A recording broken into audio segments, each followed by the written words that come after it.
ఓం సాయిరామ్ సమర్థ సద్గురు సాయినాథ్ మహారాజ్ కీ జై. మన సాయి బిడ్డలందరికీ నమస్కారం ఫ్రెండ్స్. ఎలా ఉన్నారండి? ఏం చేస్తున్నారు? అందరూ బాగున్నారు కదా? మన సాయినాథం దయ వలన అందరూ బాగుండాలని మనస్ఫూర్తిగా బాబావారిని కోరుకుంటూ ఆ సాయినాథుని కృపా కరుణ కటాక్షం మనందరిపైన నిండుగా మెండుగా ఉండాలి అని మనస్ఫూర్తిగా బాబావారిని కోరుకుంటూ, మీరు కోరిన కోరికలన్నీ కూడా సాయినాథుడు తీర్చేయాలని మీ తరపున నేను కూడా సాయినాథుని మనస్ఫూర్తిగా వేడుకుంటూ, ముందుగా సాయినాథుని పాదపద్మంకి ఒక్కసారి నమస్కరించుకుని వీడియోలకైతే వెళ్ళిపోదామండి. ఇక ఈరోజు సాయినాథుడు ఏమి సందేశం ఇవ్వబోతూ ఉన్నారు అంటే కనుక, బిడ్డ జాగ్రత్తగా ఉండాల్సిన టైం ఉందమ్మా, కొంచెం ఎక్కువ సమయం లేదు. కానీ ఎందుకు అని అంటే కనుక, ఈ 2-3 రోజుల్లో నీకు అంటే నీ బంధము అనేది కొంచెం ఇబ్బందులు కలిగే పరిస్థితులు అయితే కనిపిస్తూ ఉన్నాయి బిడ్డ. నువ్వు 2 రోజులలో కనుక వచ్చే గురువారం లోపు 10 గంటల రాత్రి లోపు కనుక ఎవరైతే నీకు ఎక్కువ ఎవరిది తప్పు, ఎందుకు, దీనికి కారణాలు ఏంటి అనేది, నిజంగా నీకు ఈ బంధం వల్ల ఇబ్బందులు, నీకు లాభము ఏంటో, నీకు నష్టము, నువ్వు బాధపడుతున్నావా, ప్రతి ఒక్కటి కూడా నీకు తెలియాలి అంటే కనుక ఖచ్చితంగా నువ్వు బాధపడతావు. నీకైతే లాభం కాదు నష్టమే అని ఎంతటా అలా అంటే విలవిల్లాడిపోతావు. వీరితో బంధం నాకు ఎలా ఉంటుంది అని చెప్పి దీనికి కారణం ఎవరు అని అడుగుతూ ఉంటావు. ఆ కారణం ఎవరో తెలుసుకున్నావు అంటే కనుక నీకు చాలా బాధ కలుగుతుంది. నీకు దానివల్ల ఎన్నో అంటే కొంచెం భయం కలుగుతుంది కదూ, అవునా కదా? నువ్వు గనక ఒక్కసారి నీ బంధం గురించి, ఏంటి బాబా నాకు ఏం చెప్పబోతూ ఉన్నారు మీరు, నాకు ఏమీ అర్థం కావడం లేదు బాబా, ఎందుకు ఇలా జరుగుతుంది నాకు అని చెప్పి నువ్వు సంశయంగా నన్ను అడుగుతూ ఉన్నావు. ఏంటో నీకు తెలియక నన్ను కంగారుగా అడుగుతూ ఉన్నావు కదా బిడ్డ. అవునమ్మా, అసలు ఈ బంధం గురించి నీకు ఏంటి, నీ బంధాన్ని నువ్వు ఎలా కాపాడుకోవాలి, దానికోసం నువ్వు ఎలాంటి జాగ్రత్తలు అనేవి తీసుకోవాలి, ఏం చేస్తే ఆ బంధం నీకు దూరం అవ్వకుండా ఉంటారు, ప్రతిదీ కూడా నేను చెప్తాను. జాగ్రత్తగా వింటావు కదా బిడ్డ. ఏ కారణం చేతనైనా సరే నిర్లక్ష్యంతో వదులుకున్నావు అంటే, నువ్వు ఇక్కడ వదులుకున్నది నీ సాయి మాటను కాదమ్మా, నీ బంధంలో మార్పును ఒక్కసారి ఆ బంధం గురించిన వివరాలు అనేది నీకు తెలుసుకోవాలని కోరుకుంటే మొత్తుకుంటున్నా, మళ్ళీ నీ దగ్గరికి తిరిగి రావాలి అన్నా కూడా ఎంతోసేపు కాదు తల్లి. కాపాడుకోవాలంటే ఒక్కసారి చెయ్యి జారింది అనుకోండి, చేర్చుకోవద్దు అని చెప్తూ ఉన్నాను. ఏం చేసినా కూడా ఒకవేళ వచ్చిన మునుపట్లా అసలు ఉండదమ్మా. నువ్వు చాలా జాగ్రత్తగా ఉండాలని చెప్పి సాయినాథుడు ఈరోజు ఒక నిగూఢ అర్థం దాగి ఉన్న సందేశంతో వచ్చారు ఫ్రెండ్స్. మనకు సాయినాథుడు ఇలా ఎందుకు అంటూ ఉన్నారు, మన బంధం గురించి ఎందుకు కొత్త కొత్త విషయాలు తెలియచేయాలి అని అనుకుంటున్నారు మరి బాధపడకుండా ఉండాలి అంటే నువ్వు ఈ సందేశం జాగ్రత్తలు చక్కగా తీసుకోవాలని బాబావారు చెప్తూ ఉన్నారు కదండి. మరి ఖచ్చితంగా ప్రతి ఒక్కరూ మనం తెలుసుకోవాలి కదా. మరి ఎందుకు అంటే, ఈ సందేశం ఇంతమంది సాయి బిడ్డలు ఉండగా మన చెవిన మనకంటనే పడింది అంటే దాని అర్థం ఏంటండి? మరి మన కోసమే కదా. మరి మనకేదో జరగబోతోంది, మనం ఏదో చిక్కుల్లో పడబోతూ ఉంటే అది మనకు ఒక బంధమైనా సరే ఏదైనా సరే దాని గురించి మనకు బాబావారు పర్టికులర్గా మనకే చెప్పబోతూ ఉన్నారు. మరి సాయి బిడ్డలుగా మనం బాబావారు ఏం చెప్తూ ఉన్నారో చివరిదాకా వినే ప్రయత్నం అయితే చేయాలి కదా ఫ్రెండ్స్. మనం కనుక సాయినాథ్ సందేశాలను సూచనలు అందుకుని బాబావారి బాటలో నడుస్తూ ఉంటే, ఆయన గొడుగు నీడకు చేరుకున్నామంటే చిక్కులు సమస్యలు ముడులు ఎటువంటి చిక్కు సమస్యలు ఉన్నా మనం ఏమీ చేయలేవండి. అంతా సాయినాథుడే చూసుకుంటారు. ఇక మనం వీడియోలోకి అయితే వెళ్ళిపోదామండి. చిన్న లైక్ ఇచ్చి సాయినాథుని కోసం ఒక లైక్ అయితే ఇచ్చేశారు కదా. వీడియోని ఎక్కడ కూడా స్కిప్ చేయకుండా చివరిదాకా చూడండి ఫ్రెండ్స్. మరి మీ ఫ్యామిలీ మెంబర్స్ కూడా షేర్ చేయండి. మీరు ఇంకా మన ఛానల్ను సబ్స్క్రైబ్ చేసుకోకపోతే సబ్స్క్రైబ్ చేసుకోండి ఫ్రెండ్స్. ఎందుకు అంటే సబ్స్క్రైబ్ చేసుకోకపోతే సాయినాథుడు మరెన్నో ఇంకెన్నో సందేశాలను మీరు మిస్ అయిపోతారు కనుక. ఈ కారణం చాలామంది అడుగుతూ ఉన్నారు, అక్క మీరు ఇన్ని విషయాలు చెప్తూ ఉన్నారు, మీ నోట బాబావారు చెప్తున్నట్టు లేదక్క, బాబావారు మీ మనసులో ఉండి ఇన్ని విషయాలు మాకు తెలియజేస్తున్నారు. అసలు ఒక్కొక్కసారి మాకు అనిపిస్తుంది మీరు చెప్తున్నారా, బాబా గారే చెప్తున్నారా అన్నంత మేము ఆశ్చర్యానికి గురి అవుతూ ఉన్నాం అక్క. నిజంగా మాకు బాబావారే స్వయంగా వచ్చి చెబుతున్నట్లు మాకు అనిపిస్తుంది అక్క. మా సమస్యలకు చక్కటి పరిష్కారాలు మీరు అందిస్తున్నారు. మీరు పర్సనల్గా చాలా అంటే మాకు ఎంతో దగ్గరగా ఉండి చెప్తూ ఉన్నారక్క మీకు అని చాలామంది చెప్తూ ఉన్నారు ఫ్రెండ్స్. నిజమేనండి, మీ సమస్యలన్నీ మీరు బాబావారి సందేశాల ద్వారా పరిష్కరించుకోవచ్చు ఫ్రెండ్స్. మీరు తప్పకుండా మీకు ఏదైనా బాధలు కష్టాలు ఉన్నా కూడా కామెంట్ సెక్షన్లో షేర్ చేయండి. తప్పకుండా నేను బాబావారి గుడికి వెళ్ళినప్పుడు బాబావారి ముందు ప్రార్థనలు అయితే పెడతాను. ఖచ్చితంగా ఆ సమస్య నుంచి మీకు బాబావారి సమస్యలకు పరిష్కారం అనేది చూపిస్తారు. ఇక మరి బాబావారు చెప్తూ ఉన్నారు, బిడ్డ నీకు ఎటువంటి ఇబ్బందులు నీ బంధం వల్ల నువ్వు ఇబ్బంది పడుతూ ఉన్నావో ఆ సమస్యలన్నింటికీ కూడా చక్కగా పరిష్కారం అనేది తెలుసుకో అమ్మా. నీకు కనుక ఎటువంటి ప్రాబ్లం ఉన్నా కూడా బాబావారికి ఒక చిన్న ప్రాబ్లం ముందు వస్తుంది అంటేనే బాబావారు మనల్ని అప్రమత్తం చేసేస్తారు. అందుకనే ఈరోజు బాబావారు ఏ విషయం గురించి మనకు సూచనలు ఇస్తూ ఉన్నారో వెంటనే తెలుసుకుందాం ఫ్రెండ్స్. ఇక ఈరోజు సందేశం ఏంటి అంటే కనుక, బిడ్డ నువ్వు చెప్పాను కదా తల్లి, నువ్వు వీరితో బంధం నీకు అది ఎప్పుడు ఎందుకు ఇలా ఉంటుంది అని చెప్పి సోమవారం రోజున రాత్రి 11:40 దగ్గర వీరితో నీకు బంధం అని చెప్పాను కదా, ఎవరితోనో తెలుసా తల్లి? దానికి కారణం ఏంటో తెలుసా? ఎవరో తెలుసా? వింటే గనక నువ్వు నిజంగా ఆశ్చర్యపోతావు. దానికి కారణం అచ్చంగా నువ్వేనమ్మా. నీ చేతులారా నువ్వే ఆ బంధాన్ని దూరం చేసుకోబోతూ ఉన్నావు. ఎలా చేసుకోబోతున్నావో తెలుసా? దానికి కారణం ఏంటో తెలుసా నీకు? నువ్వు చేస్తున్న తప్పు ఏంటో నీకు తెలుసా? పొరపాటు ఏంటో నీకు తెలుసా? నిజంగా నీకు ఆ బంధం కావాలి అనుకుంటే ఆ తప్పులు పొరపాట్లు చేయకుండా నిన్ను నువ్వు సరిదిద్దుకోవాలి కదా. నువ్వు సరిదిద్దుకోవాలని నీ బంధంతో నువ్వు ఎప్పుడు కూడా సంతోషంగా ఉండాలనే కదా ఈ సాయి నిన్ను హెచ్చరించాలని వచ్చాను బిడ్డ. మరి నీ సాయి తండ్రి మాటలు వింటావు కదూ, నిర్లక్ష్యం చేయవు కదా తల్లి. బిడ్డ ఏప్రిల్ ఈ నెల రోజున ఇవాళ రోజున సోమవారం రోజున నీకు రాత్రి 10:40 అని చెప్పి టైం కూడా చెప్తున్నాను. తర్వాత ఒక చిన్న అది కూడా నీకు కావలసిన వారి మాటలు ఇక వారికి నీకు కొంచెం అడ్డుతర అనేది కలగబోతుంది. నువ్వు చాలా గుర్తుపెట్టుకోవాలి, జాగ్రత్తగా ఉండాల్సిన రోజు ఇది. నువ్వు అసలు ఎప్పటికీ కూడా మరచిపోలేవు. ఎందుకో తెలుసా?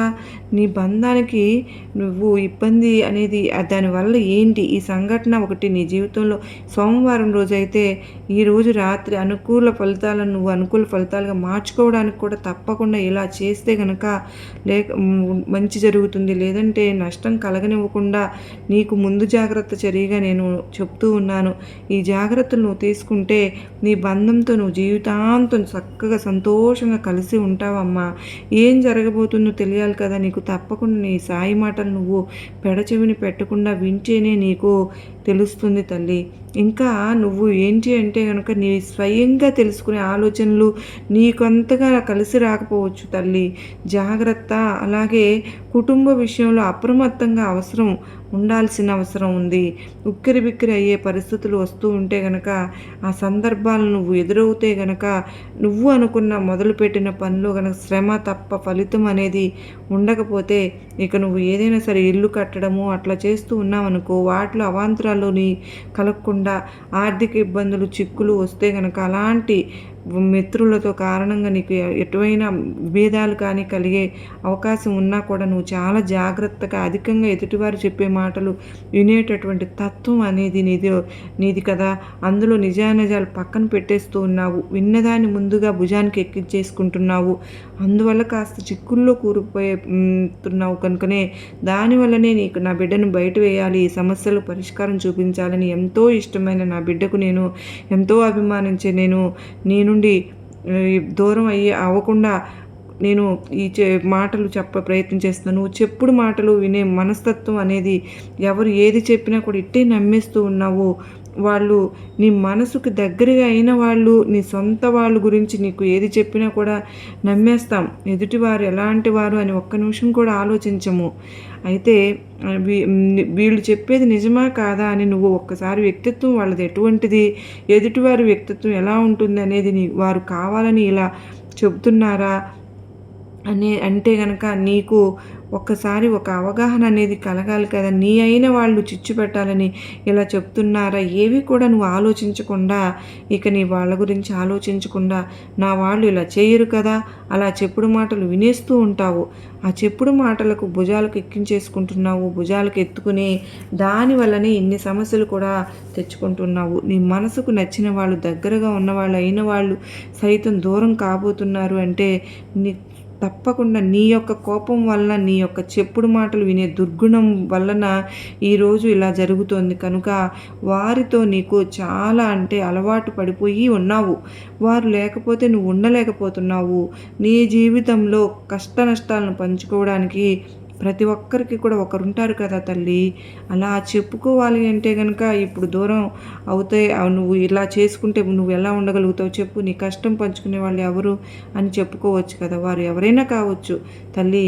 భాగస్వామి కావచ్చు, ప్రేమికులు కావచ్చు, ప్రేమికురాలు కావచ్చు, వ్యాపార భాగస్వామి అయినా సరే, సన్నిహితులైనా కావచ్చు, స్నేహితులైనా కావచ్చు, బంధువులు కావచ్చు, ఇరుగు పొరువారు, ఇలా ఎవరైనా సరే కావచ్చు అమ్మ. నీ మనసుకు నచ్చిన వారు, నీ ఆత్మ బంధువులు కానీ వారితో అనవసరపు వాదనకు దిగిన మాట పెరుగుతుంది అంటే ఆ వాదనను అక్కడితో ఆపేసి నువ్వు అక్కడి నుంచి వెళ్ళిపో. మౌనంగా ఉండు. నీకు కావలసిన వారి దగ్గర, అయిన వారి దగ్గర నువ్వు తగ్గితే నీకు పోయేది ఏమీ లేదు బిడ్డ. నీ బంధం 10 కాలాలు పచ్చగా ఉంటుంది. అలా కాదని వారు దుడుకుతనంతో ఏదో మాట్లాడుతున్నారు కదా అని నువ్వు కూడా కోపంతో రెచ్చిపోయి మాట్లాడేశావు అంటే ఆ బంధం అక్కడితో తెగిపోతుంది కదా. నీకు ఆ విషయం తెలియచెప్పాలని. ఇక ఆ తర్వాత కోపం తగ్గాక నువ్వు ఎంత ఆలోచించినా ఆ బంధం అన్నది తిరిగి రాదు కదా తల్లి. బంధంలో ఇద్దరు అరుచుకుని పోట్లాడుకుంటూ ఉంటే ఆ బంధం తెగిపోతుంది బిడ్డ. ఒకరు అరిచినప్పుడు ఇంకొకరు తగ్గితే ఆ బంధం నిలబడుతుందమ్మా. సర్దుకుపోతే నిలబడుతుంది. ఎదుటివారు కోపంతో అరిచినప్పుడు వారి కోపం తగ్గిన తర్వాత ఆలోచిస్తారు, నేను చేసింది తప్పు కదా, ఇలా అరవకూడదు కదా, ఇలా మాట్లాడడం నా తప్పు కదా అని వారు తప్పును వారు సరిదిద్దుకోవడానికి నువ్వు అవకాశం ఇవ్వాలి అంటే నువ్వు మౌనంగా ఉండాలి. మౌనంగా ఉంటేనే బంధం నిలబడుతుంది. ఒక బంధంలో ఇద్దరిలో ఏ ఒక్కరైనా సర్దుకుపోవాలి. ఇద్దరు గొడవలకు దిగితే ఆ బంధం నిలబడదు. ఈరోజు ఎవరో ఏదో చెప్పారంటూ వారి మాటలు నువ్వు ఆలకించావు అంటే దానివల్ల మీరు మనతో ఎలా ఉన్నారు, మన బంధం వీరితో ఎలా ఉంది, వీరి యొక్క జీవితంలో మన ఆలోచన ఎలా ఉంది, వీటిని అన్నింటినీ కూడా పక్కన పెట్టేసేస్తున్నావు నువ్వు. నేనేంటి, నా వ్యక్తిత్వం ఏంటి, నా వాళ్ళు ఏంటి, వారి వ్యక్తిత్వం ఏంటి, వారి మనస్తత్వం ఏంటి అన్నది పూర్తిగా పక్కకు పెట్టేస్తూ ఉన్నావు. ఎదుటివారు ఏదో చెప్పడానికి వచ్చారు కదా అని పూర్తిగా చెవులు అప్పగించేవారు చెప్పింది చెప్పినట్టు నమ్మిస్తున్నావు. కనుక ఇరుగు పొరుగు వారు చెప్పుడు మాటలు చెప్పి ఏ వ్యక్తి అయినా కూడా వారి మాటలను అసలు వినకు బిడ్డ. నువ్వు అలాంటి వారికి దూరంగా ఉండు. నీ వాళ్ళను నీకు కాకుండా మీ మధ్య చిచ్చు పెడుతూ ఉంటే నువ్వు సంతోషంగా ఉన్నారనో, బాగా ఎదుగుతూ ఉన్నారనో, మిమ్మల్ని నాశనం చేయాలని ఇలా కొంతమంది కూడా చేస్తూ ఉంటారు. ఈరోజు మనసుతో ఆలోకించు బిడ్డ. చెవుల ద్వారా విన్నది మనసుకు తీసుకోవద్దు, మనసులోకి చేర్చుకోవద్దు. చెవులతో విన్నదాన్ని అలాగే బయటకు నెట్టే, అంతేకాని మనసుకు తీసుకుని ఇబ్బందులకు గురి కావద్దు. నీ వాళ్లకు నీ ఇబ్బంది పెట్టకు. ఇలా చేస్తే ఈరోజు నీకు బాగుంటుందేమో కానీ తరువాత నీ యొక్క నష్టం నువ్వు అసలు ఊహించవు, పూడ్చుకోలేకపోతుంటావు.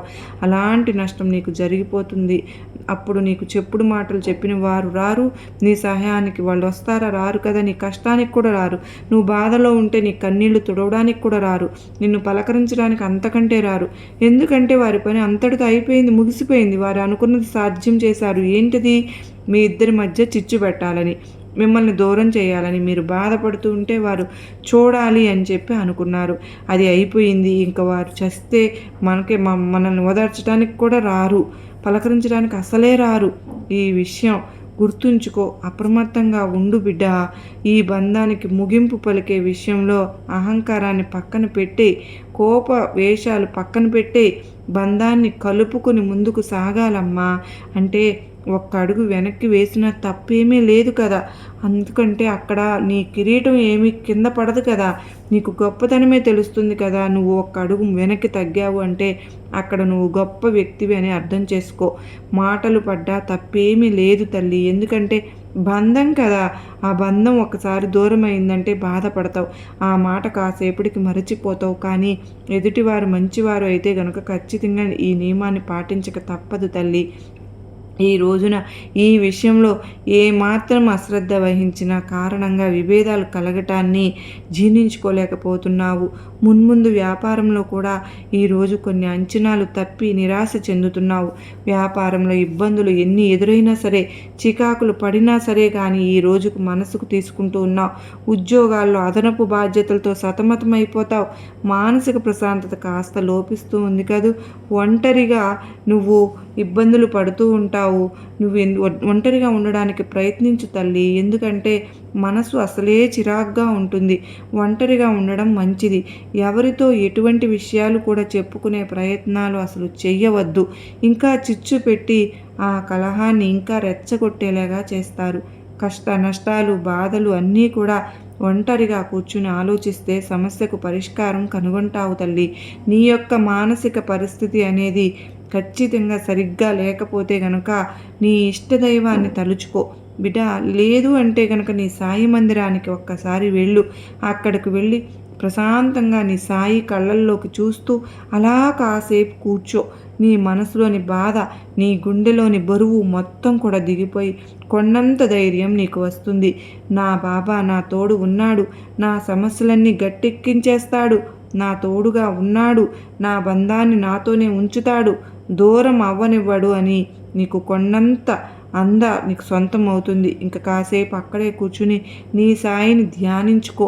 ఇలా చేస్తే మనసుకి మానసిక ప్రశాంతత లభిస్తుంది బిడ్డ. ఈరోజు కాస్తంత తల వంచితే రేపటి నుంచి నీ బంధం బాగుంటుంది. నీకు మానసిక ప్రశాంతత తోడవుతుంది తల్లి. నీకు ఈ సాయి అనుగ్రహం తప్పకుండా తోడుగానే ఉంటుందమ్మా బిడ్డ. అర్థమైంది కదూ నువ్వు ఏం చేయాలో, నువ్వు చేస్తున్న తప్పు ఏంటో, ఎక్కడ తప్పు చేస్తూ ఉన్నావు, నీ బంధం ఎందుకు నీ నుంచి దూరం అవ్వాలనుకుంటుందో నీకు పూర్తిగా అర్థమవుతుంది కదా. ఈ శుక్రవారం రోజున ఎందుకు అంటే ఎవరో ఏదో చెప్పారు, గిట్టని వారు అంటే ఏదో చెప్పారు, ఎదుగుదలని మీ అన్యోన్యతని మీరు బాగుండటం చూసి గిట్టని వాళ్ళు మీ గురించి ఏదో చెప్పి విడగొట్టాలని చూస్తూ ఉన్నారు, మీ మధ్య చిచ్చు పెట్టాలని చూస్తూ ఉంటే అలాంటి వారి మాటలను చెవులకు అప్పగిస్తావా? నీ వాళ్ళను అవమానిస్తావా? అయిన వాళ్ళను అవమానిస్తావా? వాళ్ళు చెప్పిందే నిజం అనుకుని వాళ్ళని ఏదో ఒకటి అడుగుతూ ఉంటావు. దానివల్ల మీ మధ్య విభేదాలు తలెత్తుతాయి కదా, గొడవలు తలెత్తుతాయి కదా. దానివల్ల బంధం దూరమయ్యే అవకాశం ఉంది. ఈ సోమవారం రోజు రాత్రి 11:40 లోపు నీ ఇంట్లో ఏ ఇబ్బందులు కలగకుండా ఉండాలన్నా, కలహాలు రాకుండా ఉండాలి అన్నా, గొడవలు రాకుండా ఉండాలి అన్నా, నీ బంధం నీకు దూరం అవ్వకుండా ఉండాలి అన్నా నువ్వు కాస్తంత తగ్గాలి బిడ్డ. చెప్పుడు మాటలు వినడం ఆపేసే. ఎవరైనా ఏదైనా చెప్పడానికి వస్తే నా వాళ్ళ గురించి నాకు తెలుసు, నువ్వేం చెప్తావు అని వాళ్ళకు ఎదురుకొచ్చి వేసి పంపించే వాళ్ళని. అంతేకాని వారు చెప్తున్నారు కదా, వినసొంపుగా ఉన్నాయి కదా మాటలు అని చెవులకు అప్పగించావో నీ జీవితాన్ని పాడు చేసేస్తారు. నీ బంధాలను చిన్నాభిన్నం చేస్తారు. అది నీ జీవిత భాగస్వామి కావచ్చు, సోదరుల బంధం కావచ్చు, అన్నా తమ్ముళ్ళ బంధం కావచ్చు, నీ దగ్గర స్నేహితులు కావచ్చు, కలిసి వ్యాపారం చేసేవాళ్ళు కావచ్చు, ఒక చోట ఉద్యోగం చేసేవాళ్ళు కావచ్చు, ప్రేమికులైనా కావచ్చు, బంధువులైనా కావచ్చు, ఎవరైనా సరే ఇద్దరు వ్యక్తులు సంతోషంగా ఉంటే ఎదుటి వ్యక్తి మూడవ వ్యక్తి కుళ్ళుబోతుతనంతో మీ మధ్య చిచ్చు పెట్టే అవకాశం ఉంటుంది. కనుక నువ్వు జాగ్రత్త పడాలి అని, నువ్వు జాగ్రత్తగా ఉంటావని, ఉండాలని ఈ సాయి నమ్ముతూ ఉన్నాను. నీకు ఆ సందేశం అందించాలని నేను పరుగున వచ్చాను. నీ సాయి ఆశీర్వాదాలు నీ మీద ఎప్పుడూ ఉంటాయి తల్లి. నువ్వు ఇలాగా కలగబోతుందని తెలిసినా కూడా ఇలాంటి ఇబ్బందులు వస్తాయని చెప్పే వెంటనే పరుగున నీ సాయి నిన్ను హెచ్చరించడానికి వచ్చానని నువ్వు అర్థం చేసుకో. చిక్కుల నుంచి తప్పించేస్తాను. నువ్వు ఎప్పుడు ధైర్యంగా ప్రశాంతంగా ఉండు. ఇటువంటి చిక్కులు నిన్నేమి చేయలేవు. నీ సాయి నీకు అండగా ఉండగా. నీ సాయి చెప్పిన మాటలన్నీ గుర్తుంచుకో బిడ్డ. నీకు ఎప్పుడు కూడా నా ఆశీర్వాదాలు ఉండనే ఉంటాయి. నీకు ఎటువంటి ఇబ్బందులు కలగకుండా నీ సాయి నీ వెనకమాలే ఉండి చూసుకుంటాను, ఎవరి గురించి చెబుతూ ఉంటారు, నువ్వు అవన్నీ పట్టించుకోవద్దు, నువ్వు ఎప్పుడూ కూడా నీ బంధం గురించి నీకు తెలియదా, వాళ్ళు ఎలాంటి వాళ్ళు, వాళ్ళు చెప్పినంత మాత్రాన వాళ్ళు నీకు నెగిటివ్ ఎప్పుడు కూడా చేసుకోవద్దు. వారి వ్యక్తిత్వం ఏంటో నీకు తెలుసు కదా, నువ్వు కదా వాళ్ళతో ఎక్కువసేపు సమయం నీకైన వాళ్ళు, నీ సొంత వాళ్ళ గురించి నీకు తెలియదా, ఎవరో వచ్చి ఏదో చెబితే అది నువ్వు తీసుకుని నీ బంధాన్ని నువ్వు మాటలతో చిన్నాభిన్నం చేసుకుంటావా? అలాంటి పరిస్థితి ఎప్పుడూ తెచ్చుకోవద్దు బిడ్డ. నీ బంధం గురించి నీకు పూర్తిగా తెలుసు అని చెప్పి చెప్పిన వాళ్ళకి చక్కగా సరైన సమాధానం ఇవ్వు. నాకు తెలుసు, నా వాళ్ళు ఏంటో నాకు తెలుసు అని చెప్పి గట్టిగా వాళ్ళకి చెప్పే అవకాశము, చెప్పుడు మాటలు చెప్పే అవకాశం అనేది నువ్వు ఇచ్చావు అంటే వాళ్ళు ఎప్పుడూ చెప్పేవాళ్ళు చెబుతూనే ఉంటారు తల్లి. నీ బాబా చెప్పిందే నువ్వు అర్థం చేసుకో. నేను ఇందాక చెప్పాను కదా, నీ బాబా ఏదైతే నీకు సందేశం నీకు ఆ లోపల నుంచి నేను ఆన్సర్ ఇస్తూ ఉంటాను, నువ్వు అది గమనించుకో. నీ బంధం గురించి నీ గురించి నీవు ఆలోచించుకో. అంతేగాని ఎవరి మాటలు నువ్వు నమ్మవద్దు, వినవద్దు, అవకాశం కూడా ఇవ్వవద్దు. నీకు నీ బాబా ఎప్పుడు కూడా మంచే చేస్తానని నా మీద నమ్మకంతో గనక నువ్వు ఉన్నావు అంటే నీకంతా మంచే జరుగుతుంది. ఈ ఒక్కరోజు ఈ విషయం గురించి ఆలోచించు తల్లి. ఈ సోమవారం రోజు నీకు అంతా మంచే జరగాలని నేను ఆ శివయ్య అనుగ్రహం కూడా నీ పైన ఉంది కనుక ఆ శివయ్య మాటగా నేను చెప్తూ ఉన్నాను అని నువ్వు గట్టిగా కనుక నిర్ణయించుకుంటే నీ సాయి చెప్పే మాటలు ఎప్పుడు కూడా ఒమ్ము కావు తల్లి. నువ్వు ఈ విషయం తెలుసుకుని ఎప్పుడు కూడా నా ఆశీర్వాదాలు నీకు ఉంటాయి బిడ్డ అని బాబా వారైతే అత్యద్భుతమైనటువంటి సందేశం మనకు అందించారు కదా ఫ్రెండ్స్. నిజంగా ఈ సందేశం మీ అందరికీ కూడా నచ్చింది కదూ? నచ్చింది అనుకున్న వారు చిన్న లైక్ అయితే ఇవ్వండి. మరలా మరో చక్కని సాయినాథన్ సందేశంతో కలుసుకుందాం. అంతవరకు నమస్కారం ఫ్రెండ్స్. ఓం సాయిరాం. సర్వేజనా సుఖినో భవంతు.